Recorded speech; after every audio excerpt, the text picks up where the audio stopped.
The night Marlowe Bennett told her employer she had a date, she expected him to be annoyed. She never expected the simple sentence to change everything before midnight. Marlowe was a curvy young woman who worked as a maid at the Chicago estate of Callan Voss, a powerful man feared by almost everyone around him. Callan was known for his cold face, quiet voice, and dangerous temper.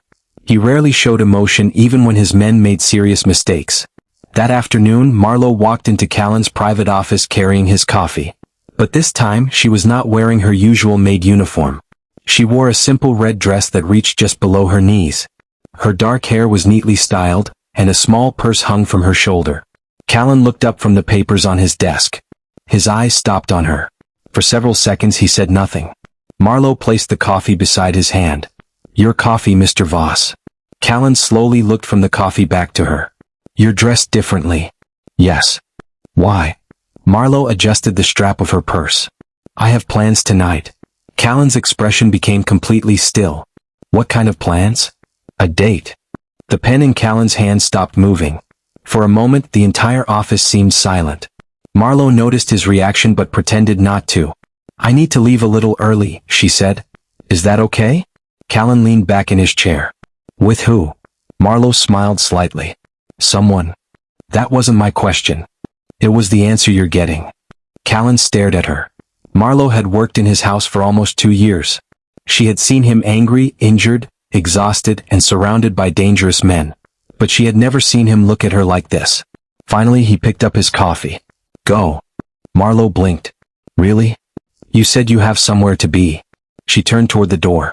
Then Callan noticed something. A small dark mark was visible near her wrist. His eyes narrowed. "Marlowe." She stopped. "Where did you get that mark?" She quickly pulled her sleeve down. "It's nothing." Callan stood from his chair. His voice became quieter. "I didn't ask whether it was something." Marlowe looked back at him. For the first time, the jealousy disappeared from Callan's face. Something much colder had taken its place. Callan waited until the office door closed behind Marlowe. He looked at the papers on his desk, but the words had lost their meaning. His mind kept returning to the mark on her wrist and the way she had pulled her sleeve over it. He picked up one document and forced himself to read. 3 lines later he stopped. A soft knock came from the door. "Come in." Bramwell Knox stepped inside. The security chief was a broad man in his late 40s, with silver beginning to show at his temples. He had worked for Callan for nearly 9 years. He rarely spoke unless there was a reason. Tonight, he carried a plain brown envelope. Bramwell walked to the desk and placed it in front of Callan. "This was left for you." "By whom?" "No name."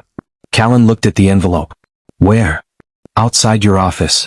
Bramwell's answer was calm, but Callan noticed something strange. The envelope had no fingerprints on the outside. Callan opened it with a letter opener.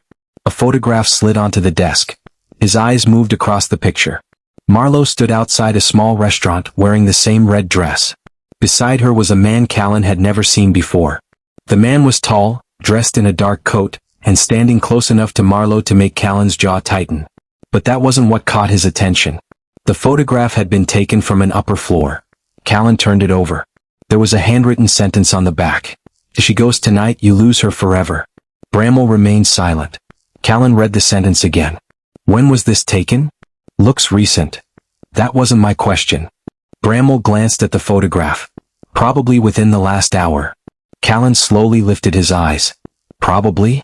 I'll have security check the area." "No." Callan placed the photograph flat on the desk. "Check our cameras first." Bramwell's face remained calm. "Which cameras?" "All of them." A pause followed.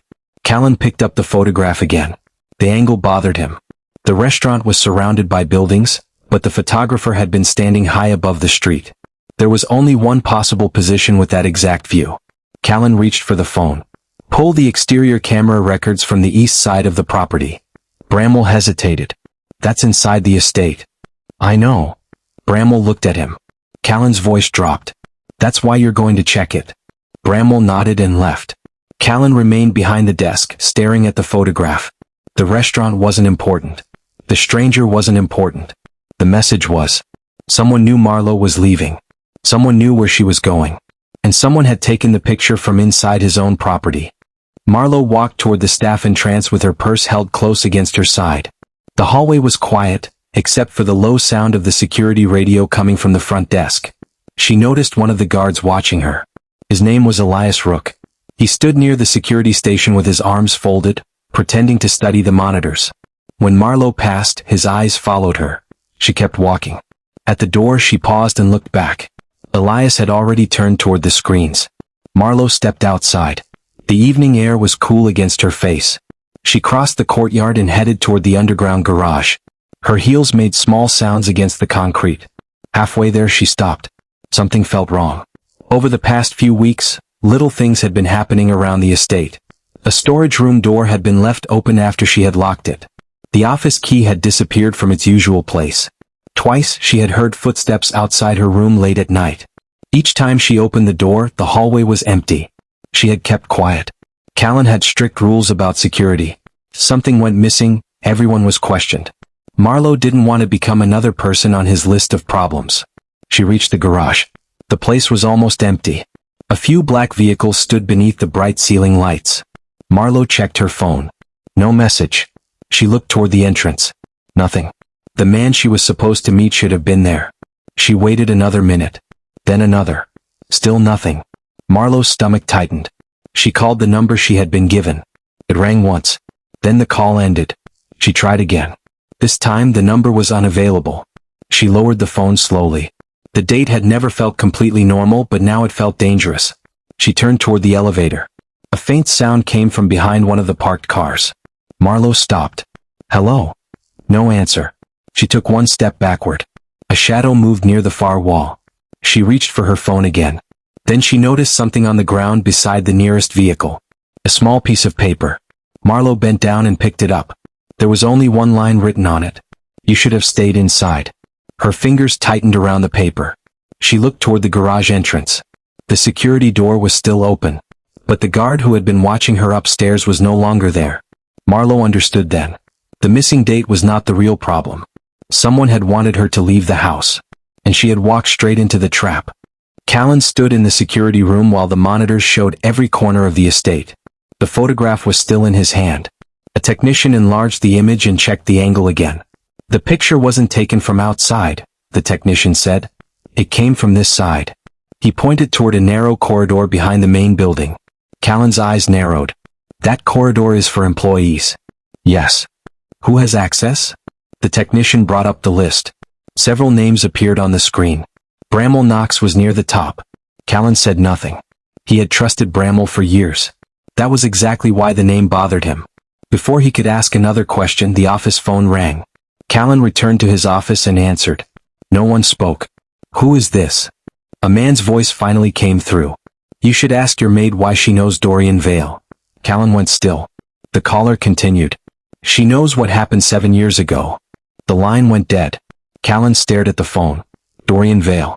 The name had not been spoken in his house for years. A few minutes later, the office door opened. Marlowe stepped inside. Her face had lost its usual calm. Callan looked at her. Close the door.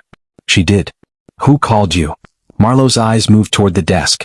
The same person who called you? Callan said nothing. She understood the answer. What did he say? He mentioned Dorian. Marlowe lowered her eyes. Callan noticed. You know him. She took a slow breath. Yes. The answer came quietly. Callan stood. How? Marlowe looked toward the window. I met him before I worked here. Where? At a hotel where I used to clean rooms. Callan waited. Marlowe rubbed her fingers together. He used to come there often. One night, I saw him arguing with a man from your organization. Callan's expression hardened. What did you hear? Enough to know they were talking about your family. She swallowed. I saw Dorian again a few weeks ago. Callan stepped closer. You lied to me. Yes. Why? Because I was afraid. Of Dorian? Marlowe shook her head. Of you. The words hung between them. I thought if you knew I recognized him, you would assume I was involved. I didn't want to lose my job. I didn't want your men searching my room or following me. Callan looked at her for several seconds. You should have told me. I know. His eyes moved to the photograph. You recognized the man standing beside you. Yes. And you still went to the garage. Marlowe's voice became smaller. I didn't know the date was a trap. Callan turned toward the door. Then someone knew exactly what you were hiding. Marlowe looked at him. And they know more than either of us. Callan closed the office door and locked it. Marlowe stood near the window, still holding her purse. She looked tired, but she kept her back straight. Callan placed the photograph on the desk. Tell me everything you know about Dorian Vale. Marlowe looked at the picture. He used to work with your father. I know that. He wasn't just a business partner. Callan waited. He handled private deals. Your father trusted him with money, property, and information. Callan's jaw tightened. And then he stole from the family. That was the story. You don't believe it? Marlowe shook her head. I don't know what to believe. But when I saw him recently, he told me your father wasn't the only person he had been betrayed by. Callan stared at her. Where did you see him? Near the estate. When? 3 weeks ago. She explained that she had been taking laundry toward the rear entrance when she noticed Dorian sitting inside a parked car. He had looked directly at her but hadn't approached. What did he say? Nothing. Then why didn't you tell me? Marlowe looked down. Because he smiled. Callan frowned. A smile frightened you? It wasn't friendly. She paused. It was the kind of smile someone gives when they already know something about you. Callan picked up the photograph. He wants me to think you're helping him. Yes. And whoever sent this message wants the same thing. Marlowe nodded. That means they need you angry with me. Callan looked at her. Why? So you stop protecting me? The answer stayed in the room. Elsewhere in the house, Bramwell was already moving.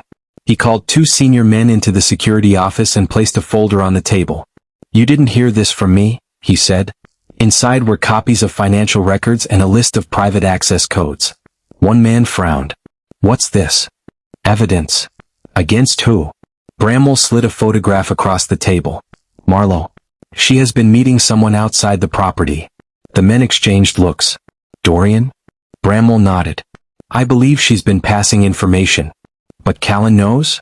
Not yet. The lie came easily. Bramwell knew Callan was already investigating, but he wanted the others to believe Marlowe had betrayed their employer before Callan could discover the truth. Within minutes, another rumor moved through the house. Then another. Marlowe was working with Dorian. Marlowe had stolen information. Marlowe's date had never been a date. Callan's men began looking at her differently. Back inside the office, Marlowe heard footsteps stop outside the door. She looked at Callan. They're talking about me. Callan opened the door. 2 men standing nearby immediately looked away. He said nothing. He simply watched them walk down the hall. Then he turned back to Marlowe. Someone is trying very hard to make sure no one trusts you. Marlowe's voice was quiet. Then maybe they are afraid of what happens if you do. Marlowe was carrying folded towels toward her room when she heard 2 men talking at the end of the hallway. Callan wants everyone in the dining room. Everyone? Except her. Marlowe stopped. The second man lowered his voice. She needs to be questioned. Marlowe's fingers tightened around the towels. She walked the rest of the way to her room and opened the door. 2 security men were already inside. One stood beside her bed. The other was holding a black folder. Marlowe stared at them. What are you doing in here? The taller man looked at her. Don't touch anything. Her eyes moved around the room. Her clothes were still folded on the chair. Her small wooden box sat on the dresser. Nothing looked disturbed. Then the man opened the folder. Inside were several pages covered with names, numbers, and private account information. Marlowe recognized the seal at the top. It belonged to Callan's organization. I've never seen those before. You expect us to believe that? Yes. The man placed another document on the bed. This was found under your mattress. Marlowe stepped back. Her face went pale. I didn't put that there. A third man entered the room. Callan wants her downstairs. Marlowe followed them through the hallway. Every person they passed seemed to know something. Nobody spoke to her. The dining room had been turned into an informal meeting area. Several of Callan's men stood around the long table. Bramwell was there. He watched Marlowe enter without showing any emotion. Callan stood at the far end. His eyes went to the folder in the guard's hand. Put it down. The folder landed on the table. One of the men spoke immediately. These were found in her room. Callan opened the first page. Marlowe watched his face. Nothing changed. Another man stepped forward. She has access to the household office. She knew about the missing key. She knew Dorian was near the estate. Now this turns up in her room. Marlowe looked at Callan. For the first time since she had started working for him, she could not read his expression. Callan. He raised one hand. She stopped. He picked up the top document. Who found these? I did. When? This afternoon. Callan looked at the page. Then he turned it over. His eyes stopped. What time? The man hesitated. Just after 6. Callan checked another sheet. Then another. Marlowe watched his fingers move across the printed pages. What is it? Bramwell asked. Callan didn't answer. He reached for a security report. Where was Marlowe at 6? A guard checked his phone. In the laundry room. For how long? From 5:20 until 6:40. Callan looked back at the documents. The room became quiet. He held one page between two fingers. These documents were printed at 6:12. The man who had searched Marlowe's room frowned. That doesn't prove anything. Callan looked at him. She was downstairs at 6:12. No one spoke. Callan turned another page. These aren't old copies. They were printed from the private office printer. Marlowe finally understood. Someone had entered her room while she was working. Someone had placed the papers there. Someone had made sure they were printed at a time when she could not have done it. Callan closed the folder. His eyes moved slowly around the room. This wasn't an investigation. He looked at Marlowe. It was a setup. Bramwell's face remained still. Callan noticed him anyway. Marlowe waited until the room was empty before speaking. Callan stood beside the table, reading through the documents again. There is something you still don't know. He looked up. About the date? Marlowe nodded. There was never a date. Callan's expression hardened. You lied to me. Yes. Why? She took a breath. Because I knew someone was watching me. Callan said nothing. Marlowe explained that she had noticed small things for weeks. Someone had moved items in her room. Someone had entered the staff hallway when nobody should have been there. Once, she had found her bedroom door slightly open after locking it herself. She had become afraid to report it. If I told you, she said, everyone would know I was suspicious. And you thought pretending to have a date would expose the person? I needed something that would make them react. Callan folded his arms. You wanted to leave the estate. I wanted them to think I was leaving. He stared at her for a moment. Then you used me. Marlowe looked down. I knew you would react. A small silence followed. Callan gave a short, humorless laugh. That part was obvious. Marlowe almost smiled, but the moment passed quickly. There was something else. She told him about the moment she announced the date. One of the household employees had immediately disappeared toward the service corridor. A few minutes later, Marlowe had seen him standing alone near the back entrance, speaking quietly on a phone. Who? Elias Rook. Callan's eyes narrowed. The security guard? Yes. He was watching you earlier. I know. Callan walked to the window. Did he see you in the garage? I don't know. Callan looked back at her. Then we find out. Marlowe hesitated. How? By making him believe you are still hiding something. She understood. You want him to think I betrayed you. I want him to think he fooled us. Marlowe stared at him. Callan continued. You will act afraid of me. I don't have to act very hard. He gave her a sharp look. That was almost funny. Almost. Don't push it. For the first time that night, the tension eased slightly. Then Callan's voice became serious again. From this moment, nobody knows we're working together. Marlowe nodded. What about your men? Especially them. The next morning, Callan made sure the entire house heard him accuse Marlowe of hiding information. He spoke loudly enough for anyone near the office to hear. Marlowe played her part. She lowered her head, argued with him, and left the room looking angry. Elias watched from the hallway. Later, Callan saw him make another phone call. Exactly as expected. But this time, Callan had placed a small recorder near the service corridor. Marlowe sat inside a storage room nearby, waiting. Through the thin wall, she heard Elias speaking. She believes he's against her now. Pause. Then Elias said, Yes. She'll leave tonight. Marlowe looked at Callan. He raised one finger to his lips. Neither moved. The trap had finally begun to close. Callan sat alone in his office with 3 folders spread across the desk. Each folder contained a different piece of false information. One said a shipment would arrive at a private warehouse on Friday. Another named a meeting place near the river. The third contained a fake report about Marlowe leaving the estate.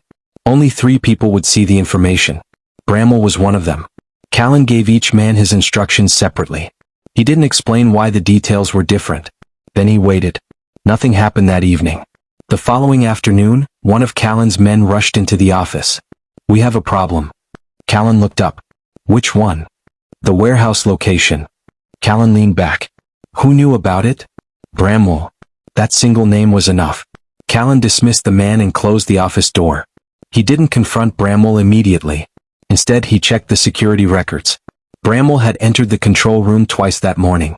He had also accessed the private camera system without permission. Callan watched the footage carefully. Bramwell stood at a monitor typing something into his phone. Then he looked toward the camera. For a second his eyes met the lens. Callan understood. Bramwell knew.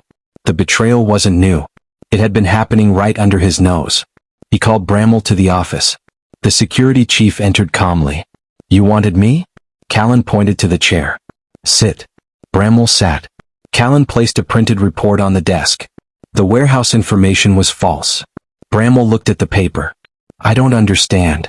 "You weren't supposed to." Bramwell's face changed slightly. Callan saw it. "You gave the information to Dorian." Silence. Then Bramwell smiled. It was small, almost tired. "So you finally figured it out?" Callan stood. "How long?" "Long enough. You worked for me for 9 years. I worked beside you for 9 years. Not the same thing." Bramwell leaned back. "You were too comfortable." Callan's eyes narrowed. "What did Dorian offer you?" "Nothing you could understand." "Try me." Bramwell laughed quietly. "You built an empire by trusting the wrong people. Your father did the same." Callan moved closer. "You watched Marlowe." "Yes." "You entered her room." "Yes." "You planted the documents." Bramwell nodded. "And the date?" Bramwell's smile returned. "That was the easiest part." Callan's jaw tightened. "I knew you were jealous of her." Bramwell looked almost amused. "I knew exactly what would happen when she told you she had a date." He leaned forward. "You stopped thinking like a boss and started thinking like a man who was afraid of losing something." Callan said nothing. "That was the point," Bramwell continued. "Anger makes you predictable." The words landed harder than any threat. Bramwell had not simply betrayed Callan. He had studied him. He had watched every weakness, every reaction, every attachment and used them one by one. Callan slowly picked up the third folder. The mistake was thinking Marlowe was the weakness. Bramwell's smile disappeared. Callan opened the folder. "She was the reason you exposed yourself." Bramwell stood across from Callan's desk, waiting for him to speak. The office was quiet. Callan looked at the folder in front of him, then toward the door. "Bring her in." A guard opened the door. Marlowe walked inside. She looked nervous. Her hands were clasped in front of her, and she avoided looking at Callan. Bramwell watched her carefully. Callan pointed toward the chair. "Sit down." Marlowe sat. Bramwell placed his hands on the edge of the desk. "Callan, this has gone far enough." Callan looked at him. "Then explain." Bramwell opened his folder. "Everything points to her." He pulled out several papers. She had access to the household office. She knew about Dorian. She lied about the date. Documents were found in her room. Marlowe looked at Callan. "Those documents were planted." Bramwell turned toward her. "That's what you want him to believe." "I didn't do anything." "You expect anyone to believe that?" Marlowe's voice shook. "I didn't betray him." Bramwell looked at Callan. "She is playing you." Callan remained silent. Bramwell seemed more confident now. He placed another photograph on the desk. "She met Dorian before." Callan glanced at it. "And?" "She never told you." "She did." Bramwell stopped. Callan leaned back. "She told me everything." The room changed. Bramwell slowly lowered his hand. Callan opened a drawer. He removed a thick file and placed it on the desk.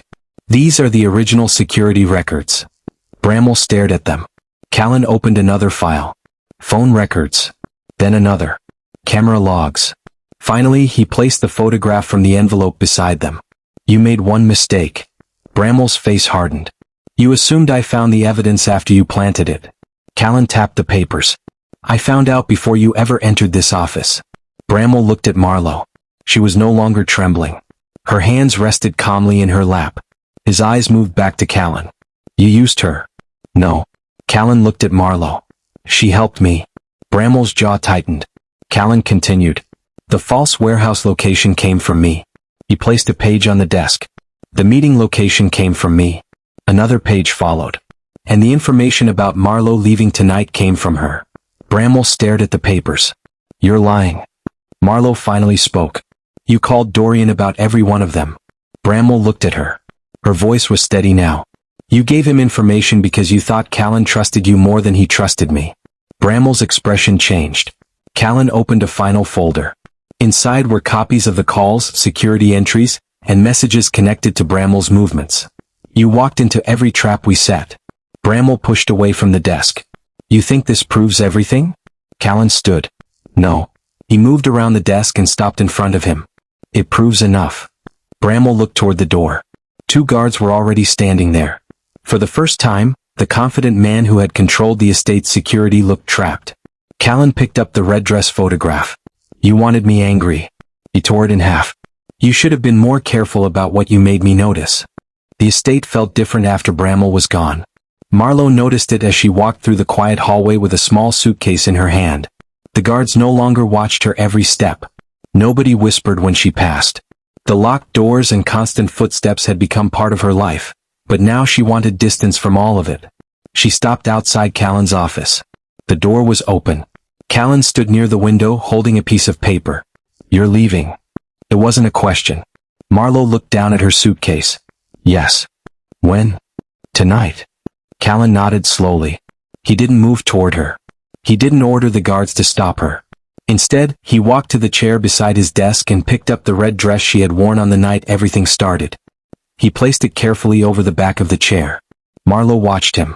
You kept that. I found it after you left the office. I thought you threw it away. I almost did. She stepped inside. Callan looked at her for a long moment. When you told me about the date, I thought I was angry because someone else wanted you. Marlowe said nothing. I was wrong. He looked toward the window. I was afraid. That answer surprised her. Callan Voss was not a man who admitted fear. Marlowe set her suitcase down. Afraid of what? That you would leave. Her expression softened, but only slightly. You don't get to decide whether I stay. I know. And you don't get to decide who I see. I know that too. Marlowe folded her arms. Then why tell me? Because you deserve the truth. He turned toward her. Your presence changed this place. It changed me. I didn't notice it until I thought you were walking away. Marlowe looked at the red dress. That isn't love, Callan. His eyes met hers. Then what is it? Jealousy. She picked up her suitcase. Jealousy makes people hold tighter. Love gives someone a choice. Callan nodded. I understand. Marlowe walked toward the door. Behind her, Callan spoke. Marlowe. She stopped but didn't turn. If you leave, nobody will follow you. She slowly looked back. You mean that? Yes. He stepped away from the desk. No guards. No orders. No questions. Marlowe studied his face. For once, there was no command in his voice. Only uncertainty. Callan looked at the red dress on the chair. If I asked you to stay, not as my maid, not as anything I own, would you? Marlowe stood silently. Her hand reached for the office door. She opened it. Callan didn't stop her. She looked back at him once. Then she stepped into the hallway, leaving the door open behind her.